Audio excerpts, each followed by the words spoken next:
I know I have a case of the Mondays, but nonetheless, good morning for this new week here and our second week of Mic'd Up, Pittsburgh Sports Live's Mike and Mike morning show as we go through a couple of topics around the Pittsburgh sports scene and beyond, getting regional sometimes, maybe even national as well. And Mike Vukovcan, Mike Asti, we hit him as quick as we can and let you go about your day. We are now coming off of the weekend, so it's been a few days since our last show, and some of those bowl predictions from Bowl Prediction Friday may segue in to see how we did here this week as well. Again, Mike Asti, I am joined by Mike Vukovcan of Pittsburgh Sports Now on Mic'd Up. Make sure to hit us up and subscribe to this channel on the bottom of the video. Hit that subscribe button. It's free to do so thanks to our sponsors like Martin Lawn Services, as Mic'd Up is brought to you by Martin Lawn Services. Call them at 412-849-5894 for all your lawn care needs. Mike, how was your weekend? We're now starting our second week of doing this, our first full week here of Mic'd Up. So some news over the weekend, maybe not as big as we thought, but how was your weekend? Did you have a good weekend outside of the sports world, taking some time off? Oh yeah. We're getting baseball going here a little bit, but as always, weekends are too quick. But Yeah. I look forward to. We are now 6 days away from the official unveiling of the March Madness brackets, which is always one of my favorite times of the year, no doubt. Yeah, no matter what happens, it's always a great time of year. That's where the debate rages on in the sports world. And I think we know how much we can't take it for granted because we never thought we were going to be without it. And last year we didn't get it. We already at this point had the news that we weren't going to see postseason play even in conference tournaments. We're getting to those conference tournaments now. Some of them have been underway. And nonetheless, we're going to have March Madness. We're going to have the NCAA tournament. And March Madness is not going to be just about a pandemic. It's going to actually be about what happens on the basketball court. So that's going to be fantastic here. Again, Mike Vukovic and Mike Asti as we hit this new week on Mic'd Up here on PSL, thanks to Martin Lawn Services. So, Mike, that kind of will get us started because there was one team, a team that I'm an alum of, that played a big game over the weekend that I actually texted you. I thought we'd be able to talk about a headline topic here about a Hall of Fame coach to the region that hits history with many other legends and maybe him doing it his way. It didn't happen. The Mountaineers. Does that surprise you, Mike? Didn't happen. The fact that, it was senior day. Yeah.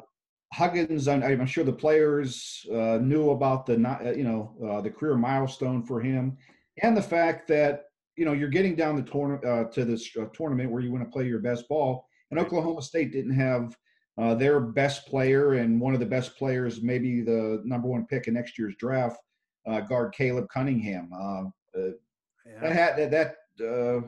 How much of a setback is that, or is that just a one-game blip on the schedule?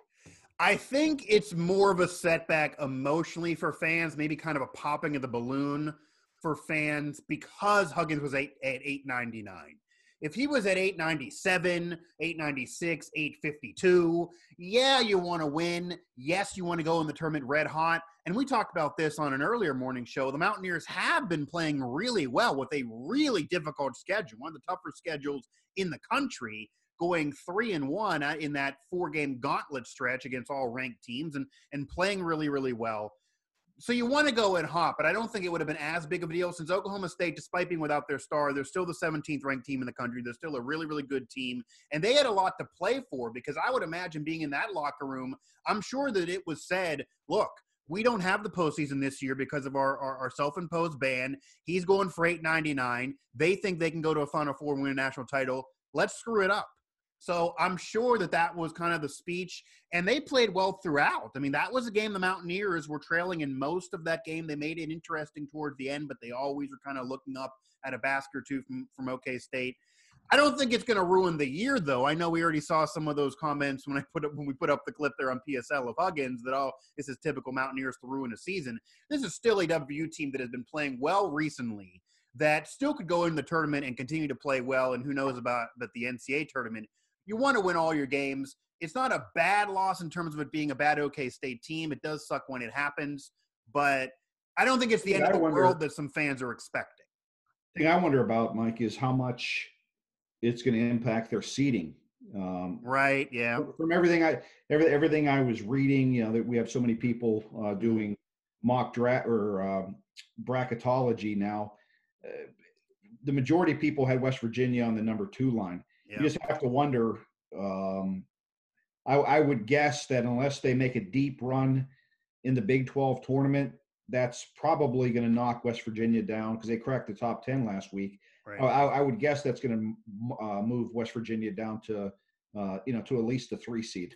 I would imagine they're a 3 seed, and Joe Lenardi did actually mention in his opinion, and he's kind of the top dog that's been doing it so long, granted, nothing's factual, it's still opinion with bracketology, that if West Virginia lost to Baylor, they would move to a 3 seed. Baylor, of course, a top 3 team in the country, and really a top 2 team, even when they weren't dealing with the pandemic, so I don't know if I would agree with that off that loss, but the Mountaineers now are coming off of a couple losses, even with them being to Baylor and OK State being top 25 in their last few games. So I wouldn't be shocked if they end up as a 3 seed, especially with Houston playing well and still winning, and that's the other team they're kind of competing with for that 2 or 3 seed. I don't think WVU is any worse than a 3 seed. They're locked into a 3, I'd imagine. I'd be shell-shocked if they move beyond the 3 seed. I think 2 would be rough right now, depending on the tournament. Yeah. But when you look at the tournament, and Baylor's not been playing well recently, even beating WVU, they haven't been playing that great. They lost to Kansas by double digits in points recently as well. They had that time off. Kansas, Texas Tech, these teams have also been struggling recently. So it's not out of the question they could have a deep run.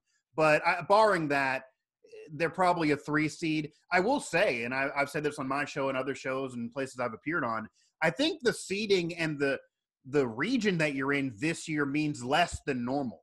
Because I know that Mountaineer fans, a lot of the time, they're West Virginia. So they somehow, even when they're a top 2, 3, or 4 seed, they get thrown out into the West bracket. And they complain that they're not in the West side of the country. They're in the East side. So that's unfair. It doesn't matter this year. Because everyone's in Indianapolis. So everyone's bubbled in. So if you're in the West, it doesn't matter. You're just playing in a different arena down the street. But it's not like you have to get in a plane. And the seeding could still be a big deal in terms of a matchup, but it doesn't matter in terms of travel or anything like that.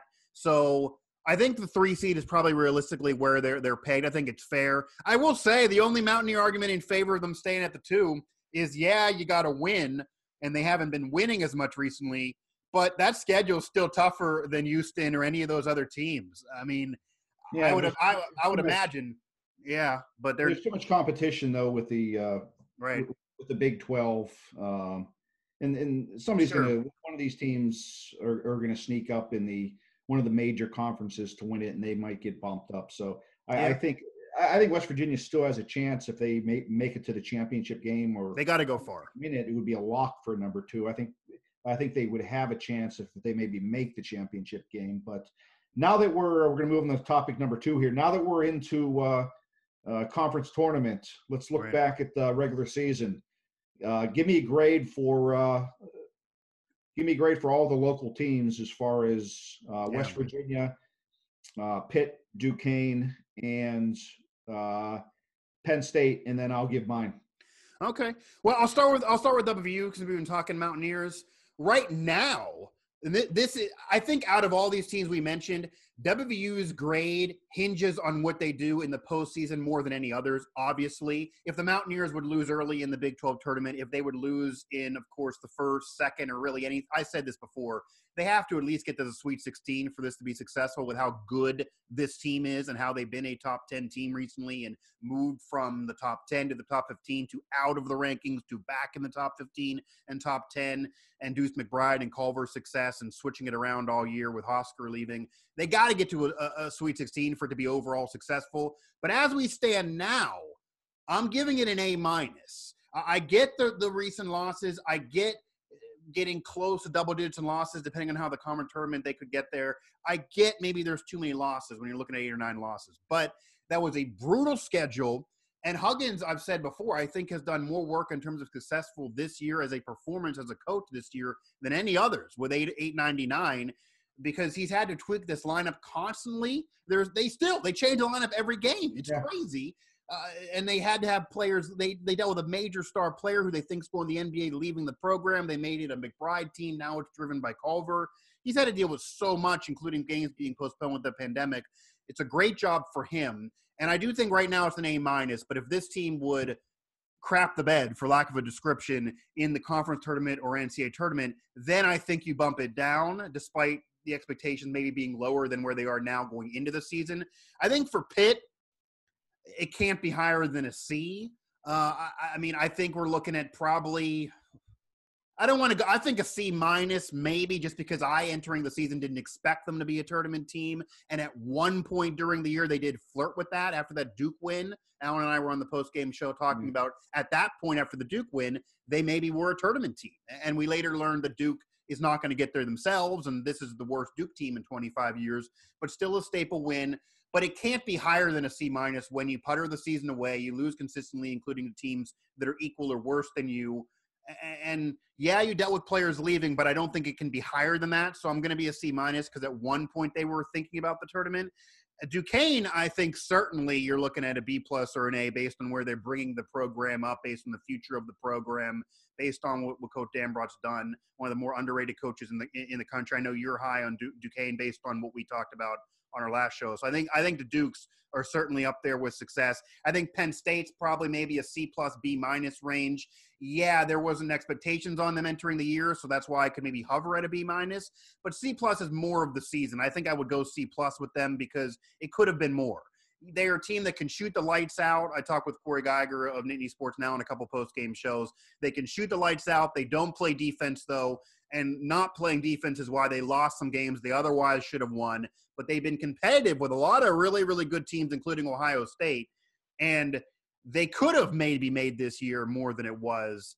We'll see, though, as their season's very much in flux, looking probably for a new coach if they don't keep the interim tag. So I'm going to say C+ for the Nittany Lions. I'm a little bit more harder teacher. Okay. I'm going to give fan bases aren't going to like my report cards. West Virginia, I'm going to give a high B to. Okay.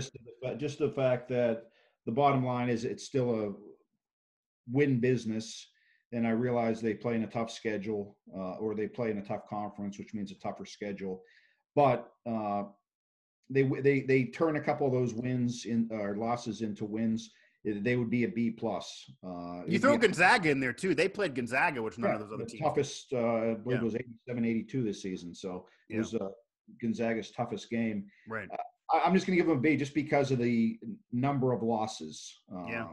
And as far as Pitt goes, I'm going to agree with you on the C, just to the fact that they had no real expectations. People thought they maybe were going to be able to improve upon last season.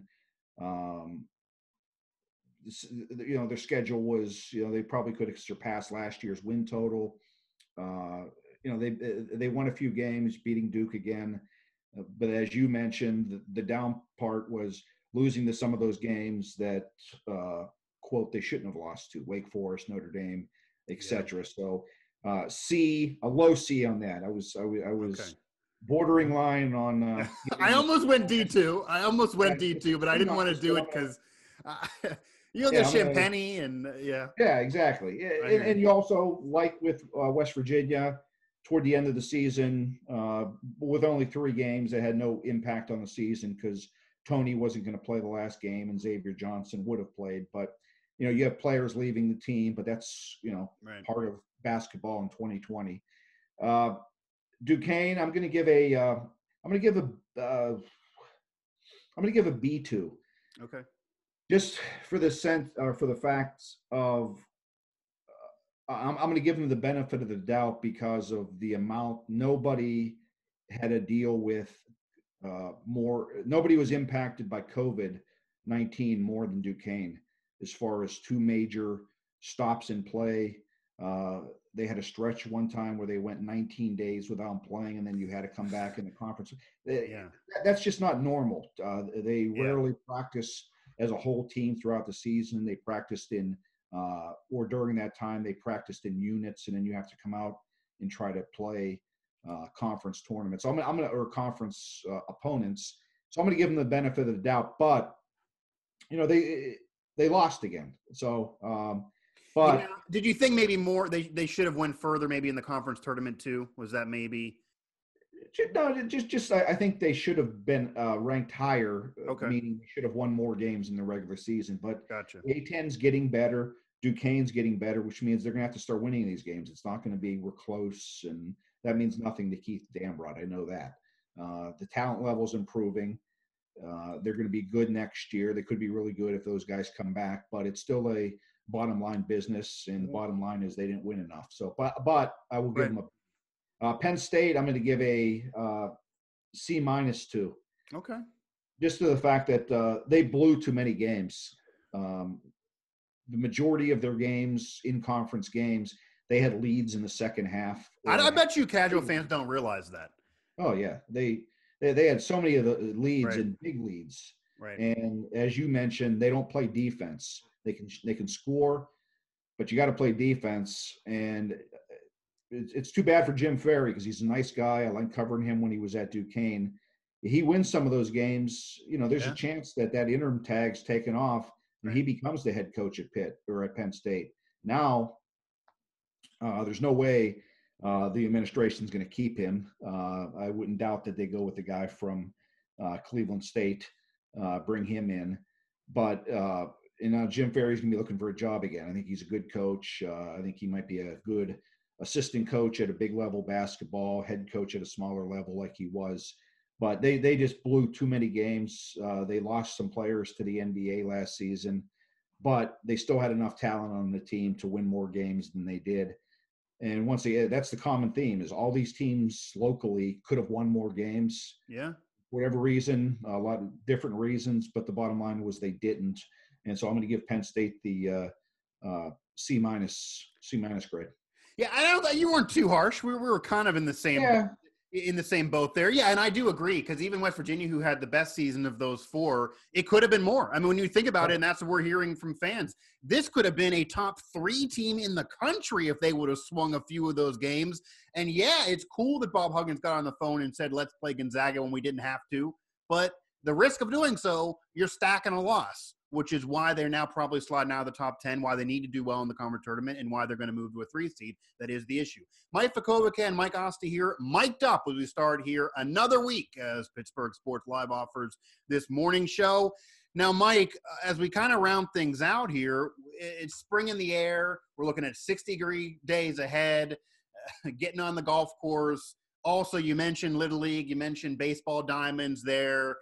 The grass is green, and I'm so excited to be done with snow. And that also means Pirates baseball right now, which is starting normally, unlike having to wait for it last year in the condensed season.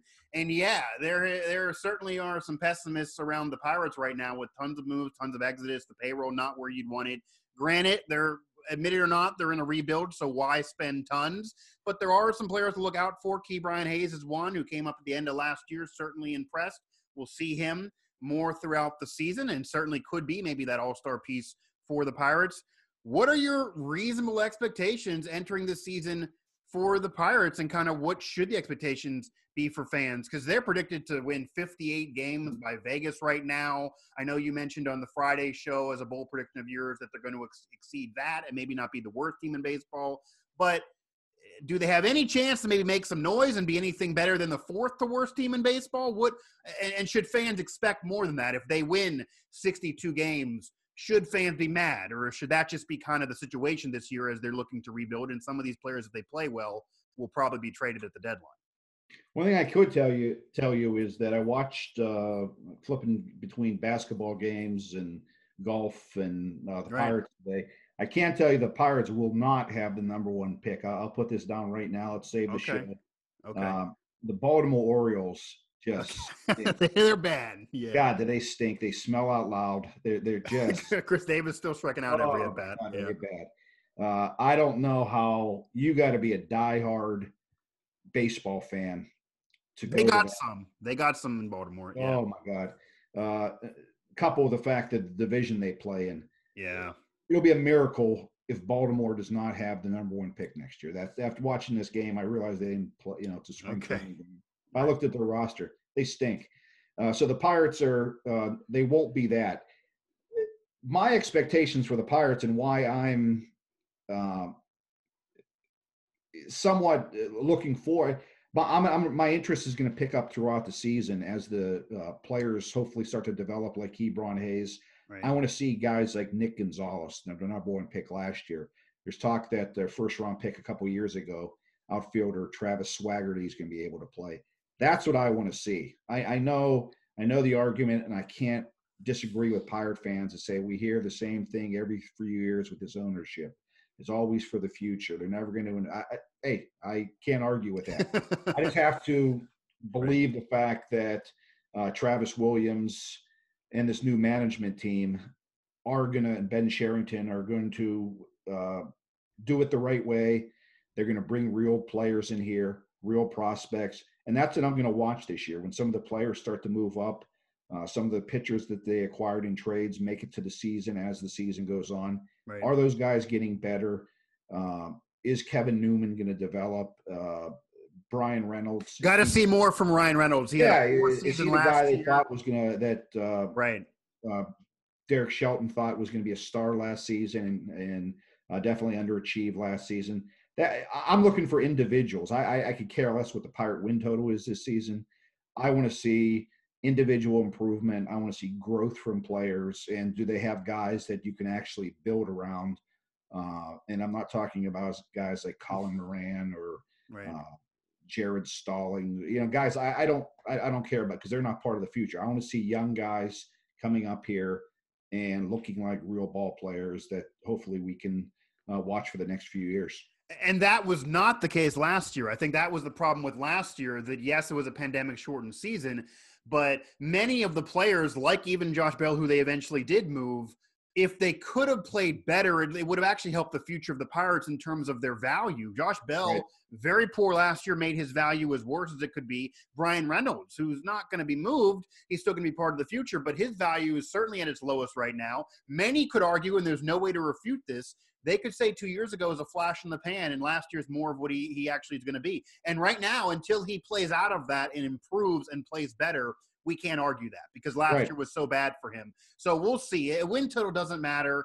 Maybe it would even be better to be the number one overall team and get that pick again, but probably not the case. There are some really bad teams out there like the Orioles. I don't think they're going to be in that situation. I don't think they're winning 70 games, though. I think you're looking at early 60s, mid-60s at the most. The wins don't matter for them. You do want to see players like Brian Reynolds in particular have a hard start to the year. And Brian Hayes, he can, if he has a slow start, you can say, okay, it's his first full season. It's not as big of a deal. For Reynolds, it would be a big deal. It will be interesting if Hayes can play into an all-star level early in his career and can be that marketable asset, because that's what the Pirates are also looking for right now in terms of being a business and selling to fans whenever they can come back. They need a player like they had with McCutchen, et cetera. Even when they were losing, they had it with McCutchen early on, that the fans can go to the ballpark to see and enjoy watching. And that, as good as Brian Reynolds was a couple years ago, to me, that player probably is going to be Brian Hayes with his age, how he played last year, how he can market him, his personality. So if he starts out sluggish or sucks this year, you're going to lose that. So having him play well is a big deal. In terms of wins and losses, it's not a big deal. I will ask you this, though.